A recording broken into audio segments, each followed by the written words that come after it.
because in meditation practice often we have to reflect on the conditions, the factors that are necessary to obtain peace and calm, wisdom and understanding. And in the Buddhist path, it is a path of purification. It is a gradual path. And there are 3 basic steps in the practice of truth, or the path that the Buddha laid down, the Noble Eightfold Path. And the Noble Eightfold Path is basically broken up into 3 separate categories. And the first one of those I'd like to speak on tonight, and that is virtue. That is the purification of moral conduct, or the purification of bodily action and speech. The other 2 factors are concentration, and the third one is understanding. So we have virtue, concentration and understanding. These 3 things, and the purification of these 3 things, is what we call Buddhist practice. And I would like to, as they say nowadays, get back to basics and talk about the first one of these, and that is virtue. Because virtue is the foundation for concentration of mind, and is the foundation for wisdom and understanding. And just as this building is based on its foundations, if the foundations are solid and firm, then the building is solid. It leads to stability. And you can only build up the rest of this building, its structure, on firm foundations. But most people, when they come to this building, are not particularly interested in the structure under the ground, the foundations. But if one wants to obtain peace of mind and wants to obtain understanding and wisdom, one has to actually be very, very interested in the causal conditions for getting that peace of mind and that understanding of mind. And the very first causal condition, the Buddha said, is to develop goodness. And I feel that in my own personal practice, and for everyone here, that basically we do want to become better people. And that's why we become interested in, say, a religious path or a spiritual search. Because we look at ourselves and there's a sense of sometimes dissatisfaction, or a sense that we want to improve or cultivate, to nurture those good qualities and renounce those qualities that we don't like within ourselves. So the spiritual path of the Buddha is a path of purifying out those unwholesome qualities, and concentrating and developing and nurturing those very wholesome qualities. And in our meditation, we should realize that a sense of concentration and understanding does not come out of a void. There are specific causes for getting a peaceful mind. There are very, very specific causes for developing understanding and wisdom. And the Buddha pointed out that the foundation for developing understanding and wisdom is virtue. So I would like to speak on that, and I should point out that there are, this is a very logical path, a very reasonable path, and I will go through to describe what Buddhists mean by what is virtue, then its characteristics, its function, its proximate causes, and its benefits for a spiritual path. And the perfection of conduct, the perfection of our bodily action, the perfection of our speech are fundamental causes for the cultivation of calm And the first reason that we actually develop a basis in virtue, if we want to develop meditation, is that it safeguards against any remorse in the mind. And the Buddha actually said that, I'll just quote a comment that he made, that wholesome moral principles have non-remorse as their benefit. Non-remorse has joy as its benefit. Joy has rapture as its benefit. And rapture progressively has concentration and understanding as its benefit. So that we see by developing wholesome actions of body and wholesome speech, the Buddha pointed out that they lead to a sense of non-remorse, a sense of lack of guilt. And a sense of non-remorse and lack of guilt leads to a feeling of self-respect, a sense of integrity in what one does.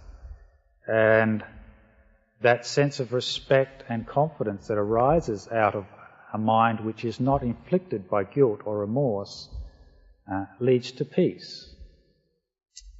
And that is the first result of developing the virtuous behaviour, virtuous speech. Now, the other aspect of developing a moral foundation in one's life as a basis for developing meditation from is that it is a cleansing process, and its aim is to cleanse unskillful action and unskillful speech. That is, we're purifying our behaviour and our speech.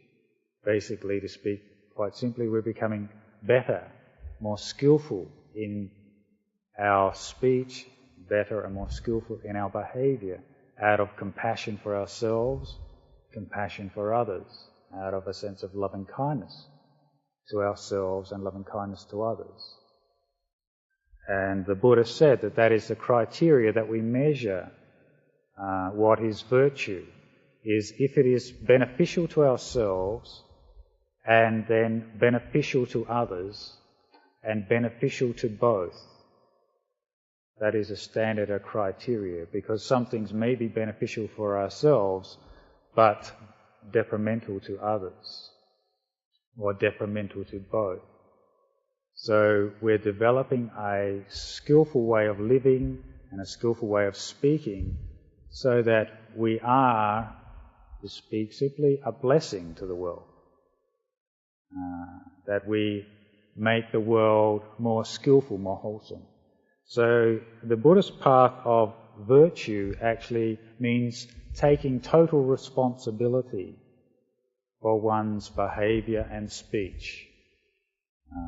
One is responsible. One has the volition, the intention.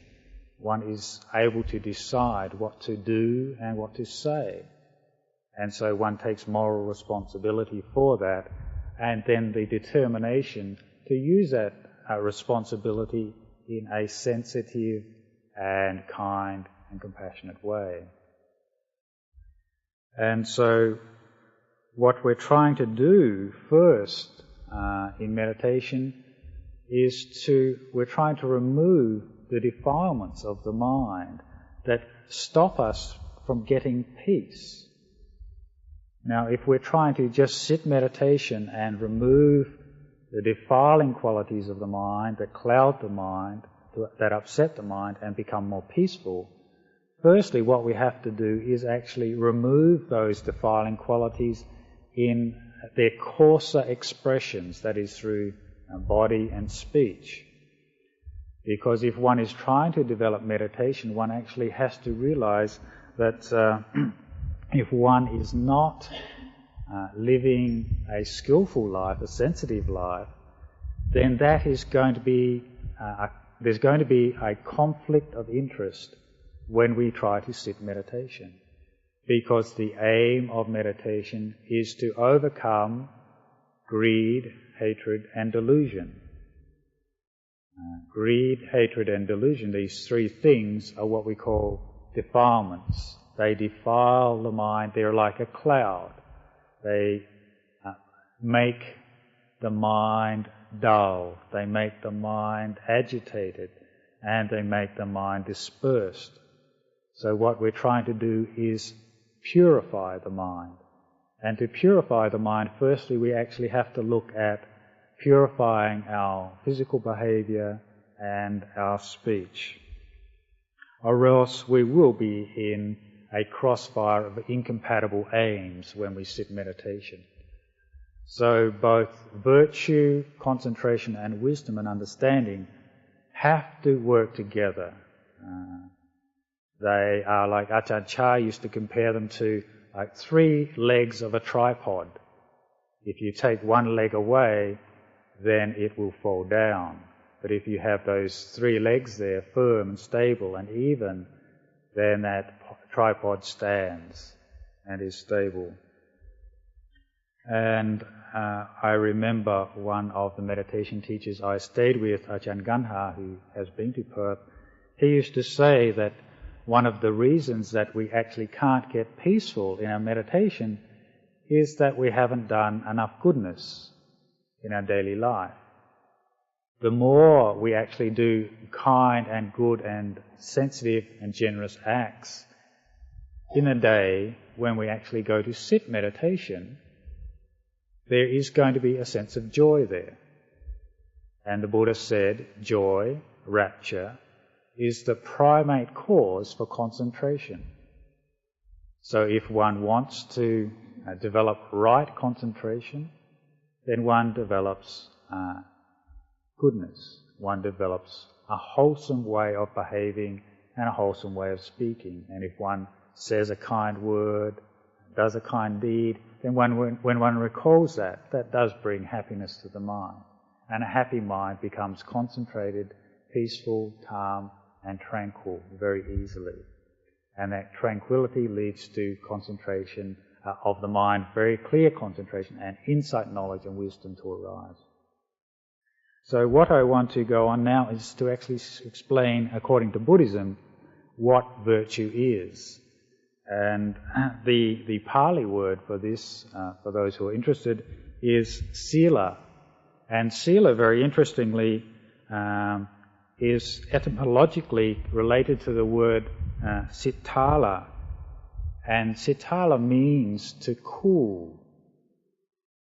So that we actually, from that understanding of the root meaning of the term sila, from sitala, which means to cool, we get an idea of what virtue's function is. It's actually to cool one's life. It's to actually lead to a sense of ease, to put out the fire of greed, hatred and delusion. And the Buddha actually used those words to describe greed, hatred and delusion as the fires which cause suffering. So virtue means to cool. And that is interesting to note that enlightenment, the Pali word nibbana, means to go out, to extinguish, where greed, hatred and delusion is extinguished. So that we see virtue is an act of cooling that will lead to the extinguishing of greed, hatred and delusion, or nibbana, enlightenment. And virtue is, by definition, a volitional or intentional action to restrain from doing something.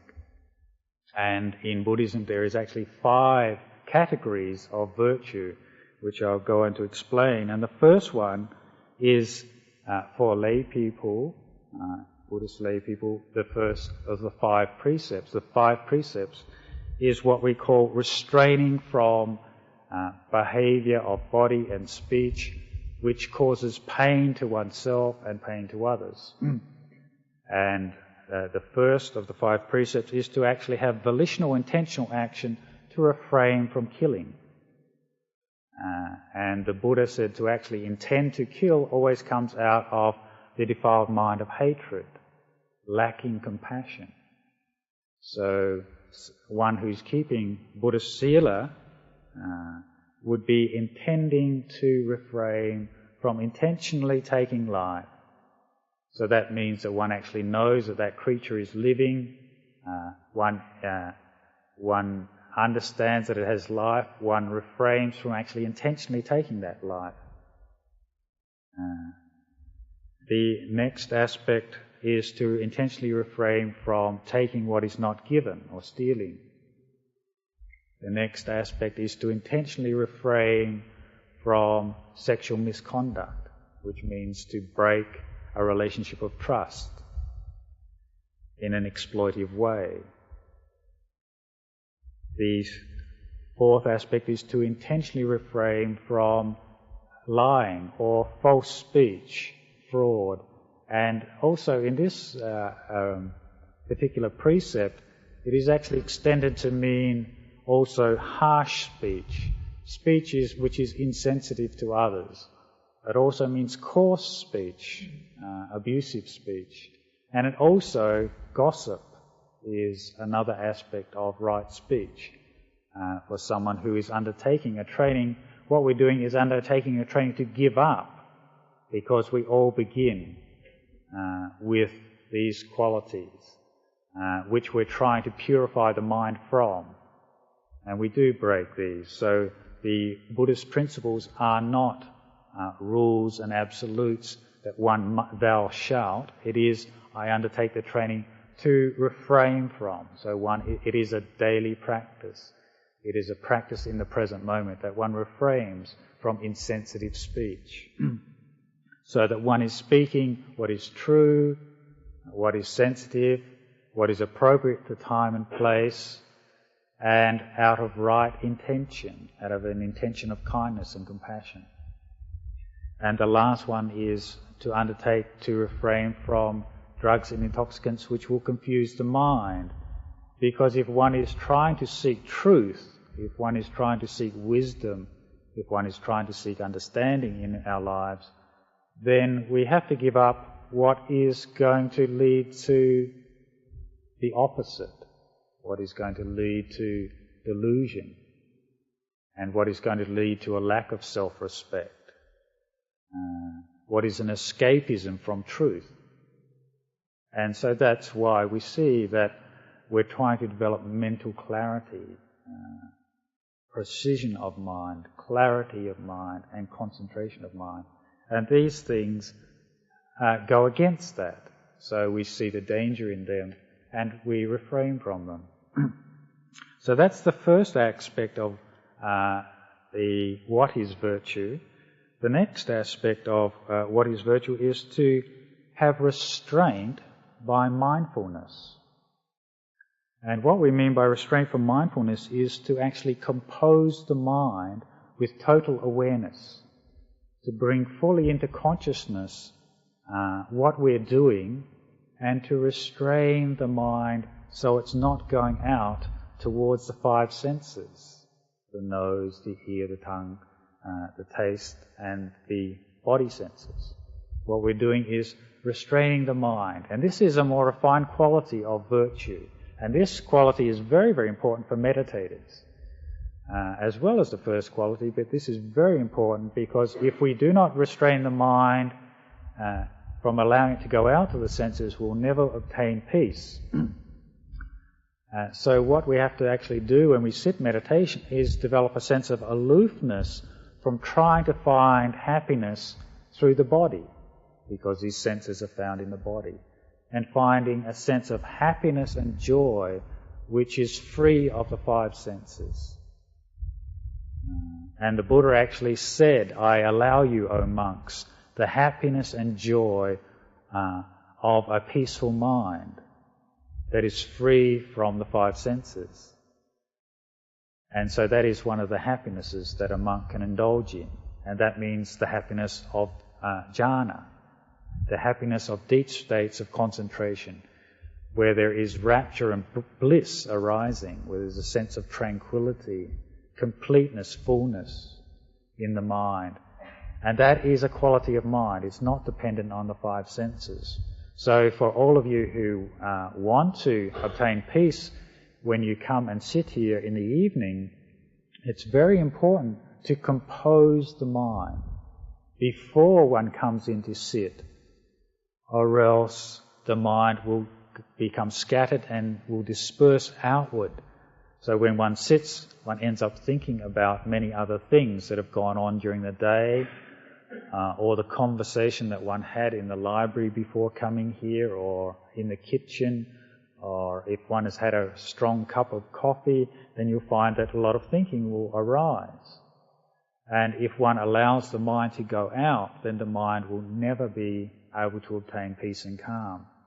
And what I usually suggest to people who actually come and sit meditation in a group is firstly to actually have a sense of being totally alone. There's no one else in this room. So that you're developing a sense of solitude in the mind. And when there's a sense of solitude in the mind, like you're sitting on top of a mountain in Tibet or on the beach, totally alone, in a pleasant environment, no one else around, then it allows the mind to find happiness within itself, inner contentment. And that is very important. One's not trying to find contentment by sitting comfortably or having satisfaction through sound or taste or smell or touch or sight, visual sense. So that is very important for composition of the mind. And so one restrains from allowing the mind to go out, bringing the mind always back in on itself. And peace will only be obtained if you learn the skill of drawing the mind back in on itself and composing it. When the mind is scattered, dispersed, it will never find peace. And I remember Ajahn Tet, a very famous meditation teacher in Thailand, he gave a very nice simile to this.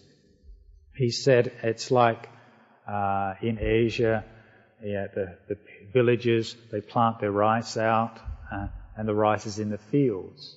And to actually eat the rice and get a sense of fullness and to overcome the dissatisfaction of hunger, what they have to do is go out and reap the rice, beat the rice, then gather the rice together in the silo and then bring it from the silo and put it in the pot and cook it. So that each time you're gathering in, drawing the rice in to one point. And he said it's the same with meditation. One has to develop mindfulness to draw the senses back in, gather them together into one point, and then they become concentrated. The mind becomes concentrated and full. And that's the purpose of restraint of mindfulness. And that is a quality of Buddhist virtue. The other aspect of virtue is the virtue by knowledge and understanding. That is, one restrains one's action through knowledge. And what the Buddha meant by this is that actually one has knowledge of use of four things.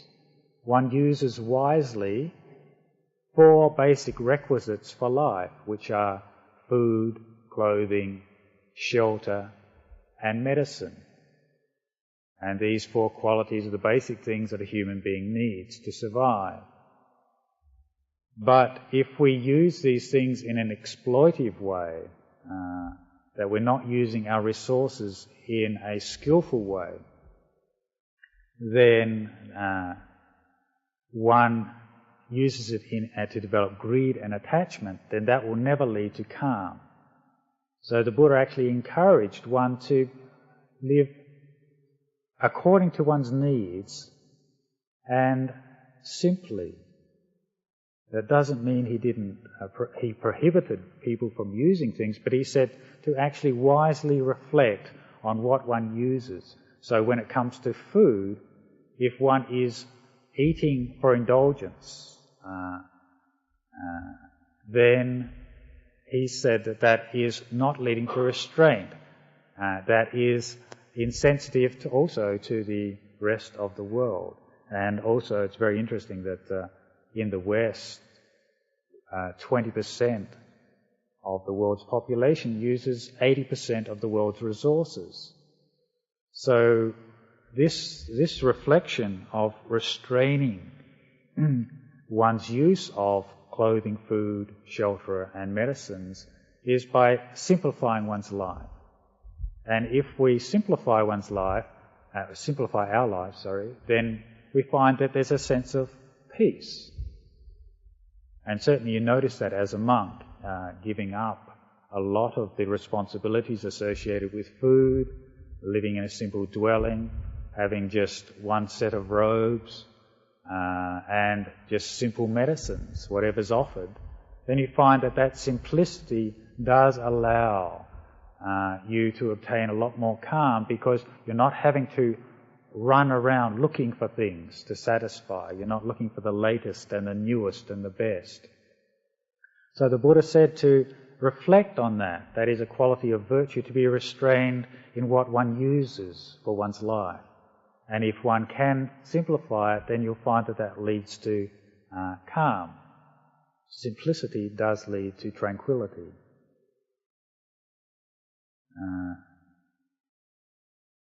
The next aspect of restraint is restraint through patience.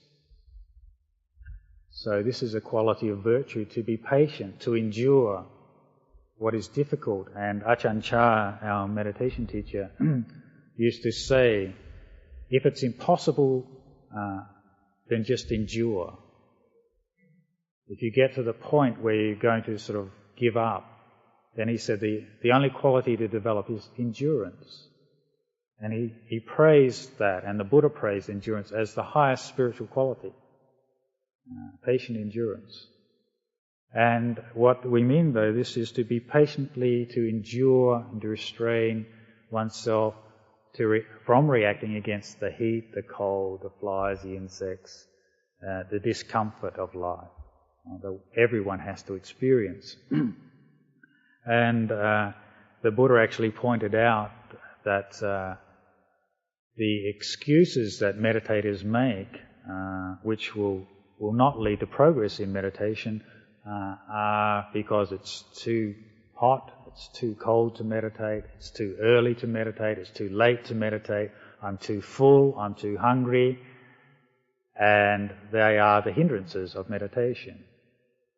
And one uses those excuses to put off meditation. And actually, Ajahn Mahabua, one of the great meditation teachers in Thailand, said, if you ever have an excuse to put off meditation, then that is defilement. So that's a very good standard. And Ajahn Chah says, if you want to meditate, then you should meditate. If you don't want to meditate, then you should meditate.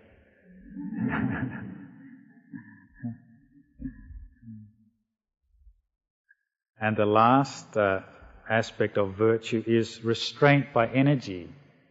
And restraint by energy means to arouse energy to put the brakes on the exuberant mind. And that what that means is to abandon what is unbecoming of self and demeaning to self. So that one sees that, say, one's behaviour is becoming too exuberant or out of accordance to time and place, not appropriate or unskillful, then one learns to use energy to brake oneself.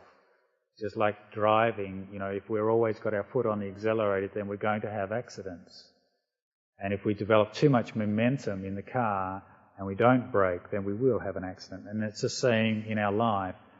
If we're just really pushing, going forward all the time, and we don't learn to actually stop ourselves, to be still, and to stop behaviour which is unbecoming, which is going to lead to remorse, where we think, well, I wish I never said that.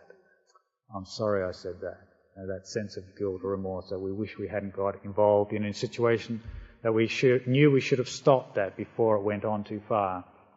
Then that is what the Buddha called restraint, an aspect of virtue, restraint through energy, by putting the brakes on, stopping our behaviour and saying, no, just be still, be calm. And so they're what we mean by what is virtue, those 5 things. Firstly, the 5 precepts, restraint by mindfulness, restraint by knowledge, restraint by patience, and restraint by energy. And then the Buddha said, well, what is virtue? And in what sense is it virtue? In what sense is that quality of virtue there? And he said, It's that quality which composes the mind, which makes it content and full.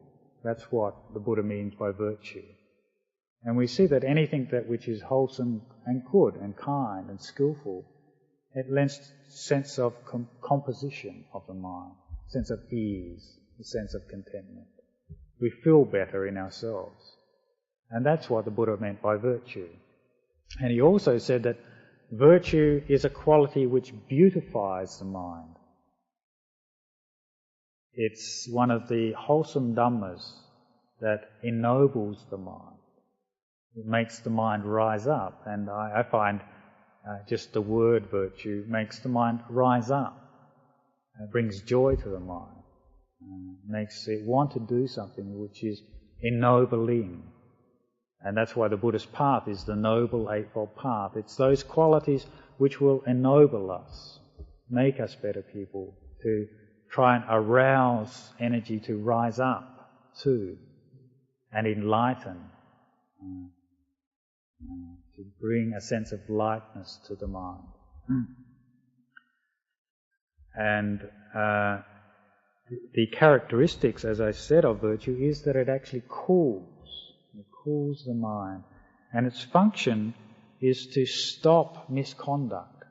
So it is that action, the function of virtue is to stop, to hold us back from transgressing through our behaviour of body, through our speech, and through our mental thoughts of anything which is going to make us unhappy.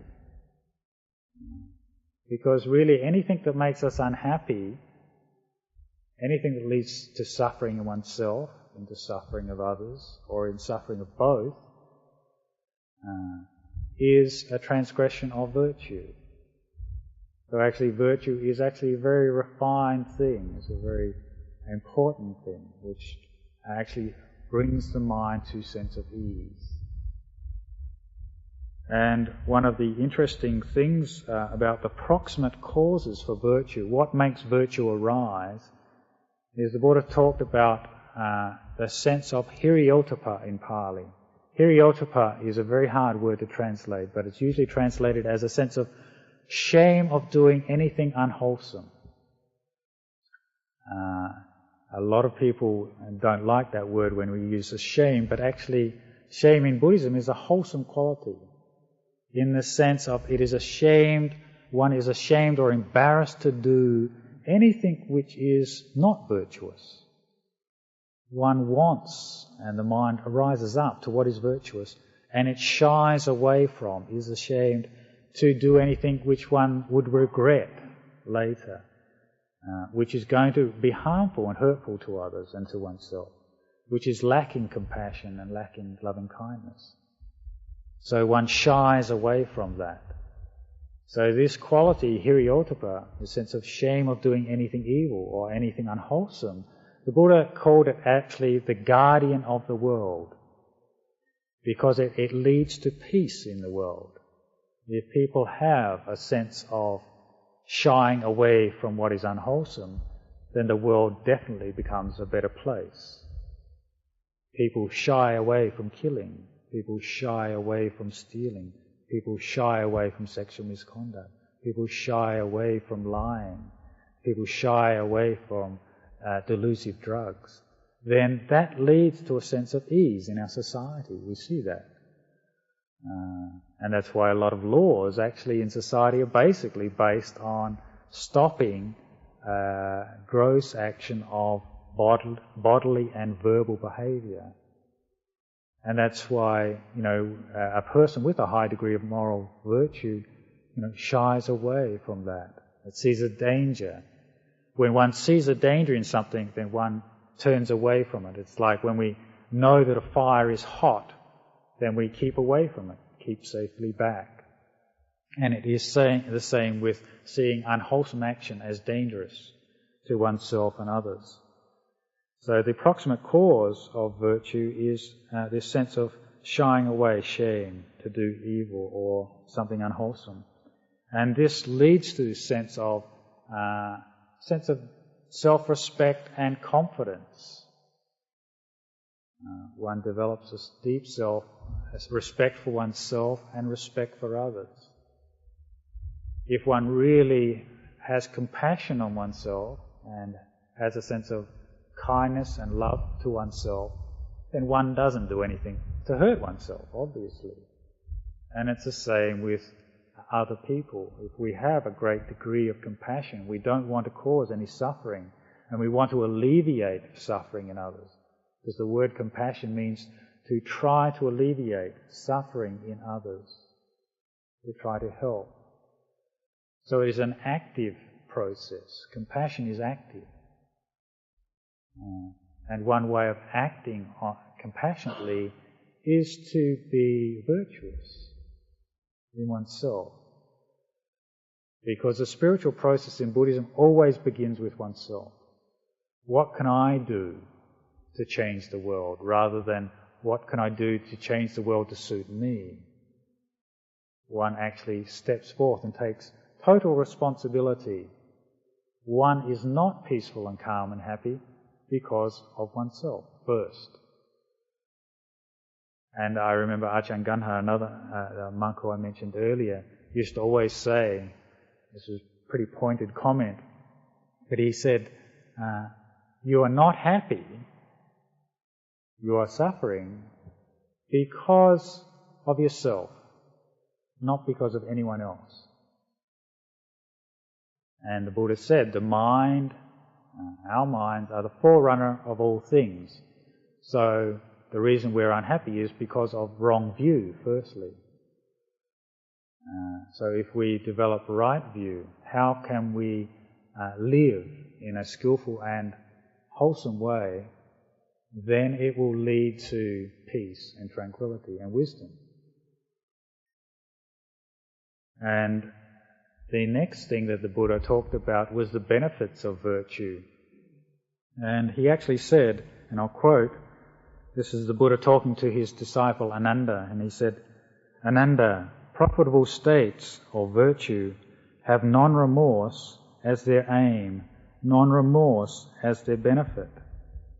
And then he said to a layman who was asking him about the benefits of virtue, he said, householder, one who has virtue and is possessed of virtue has 5 qualities. Firstly, he comes into a large fortune as a consequence of diligence. That's a very interesting point, that the Buddha said that the first benefit of virtue is that it leads to material well-being. It leads to being born in a society which is well supplied. For example, Australia here is a very affluent society. It also is reinforcing. One comes into wealth, comes into well-being through virtue and acts of virtue.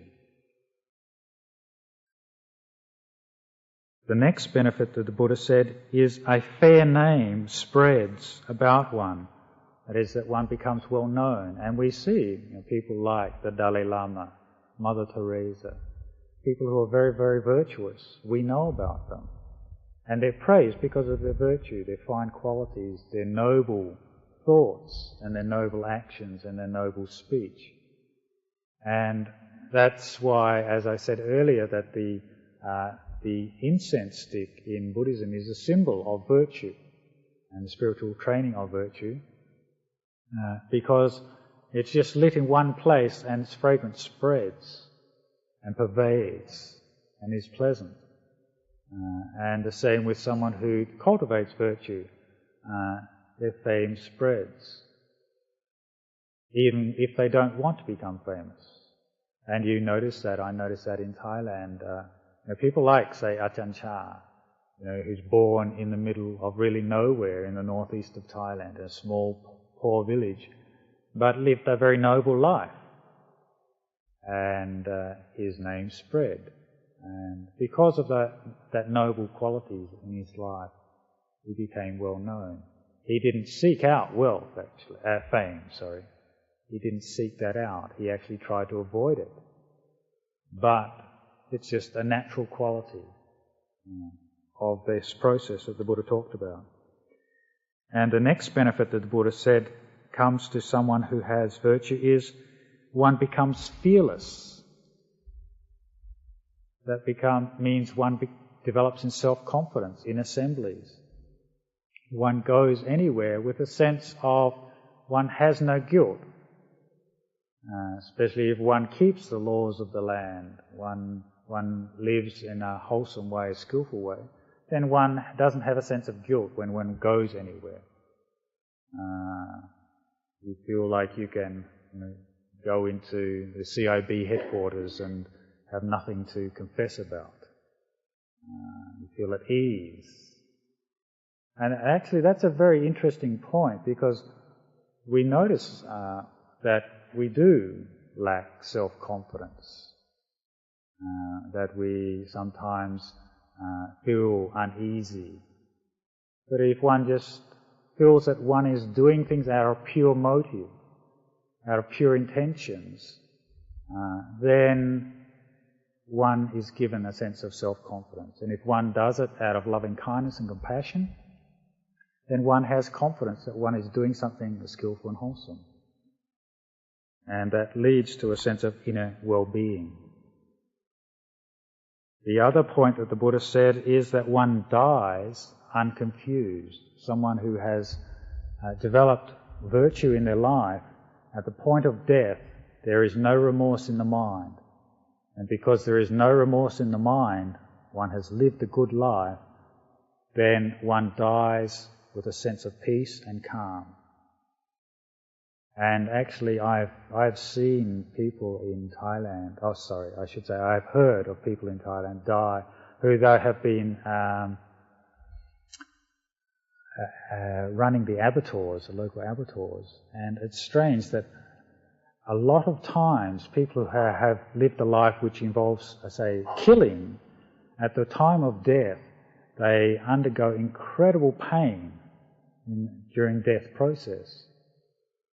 That is a phenomenon that I've actually noticed and been told about very often. And I think that is definitely the karmic consequences of a lack of virtue in the life, of harming. One actually does develop qualities of virtue, then at the point of death, then one has no regret. One is clear about one's aims in life and what one has done in life, and therefore the consequences after death, where one is going to go. And that is the last thing that the Buddha said, the benefit of virtue, the last factor is one goes to a happy destiny. And for someone who keeps the 5 precepts, then one is reborn at least as a human being, or one is born in a heavenly realm. And that's very interesting, because the Buddha actually said, it's actually a good way of hedging your bets. He didn't use those words, they're my words. But there was one group of people who he was speaking to, and he said, well, just supposing there isn't a future life, there isn't a heaven or hell, or a next life, just supposing there's not, if you don't believe in it. But he said, if you keep virtue in this life, then firstly you become happy, and the people around you are happy because you're not harming them. So it is beneficial in this life at least. But supposing there is a future life, there is a heaven and a hell, which the Buddha actually taught, then not only in this life are you happy, but also in the next life, if you've kept virtue, you will be happy. But if you don't keep virtue in this lifetime, if there is no heaven and hell, then you suffer and others suffer. And if there is a future life, then you not only suffer in this life, but in the next life. So he said its best bets are on keeping virtue. And that's quite logical, isn't it? And another quote that the Buddha said, which I like, he said, he's speaking to the monks, he said, if a monk should wish May I be dear to my fellows in the holy life and loved by them, held in respect by them and honoured by them, then let him perfect virtue. So I think all of us here want to be loved by our fellow human beings. We want to be respected and honoured by them in a skillful way.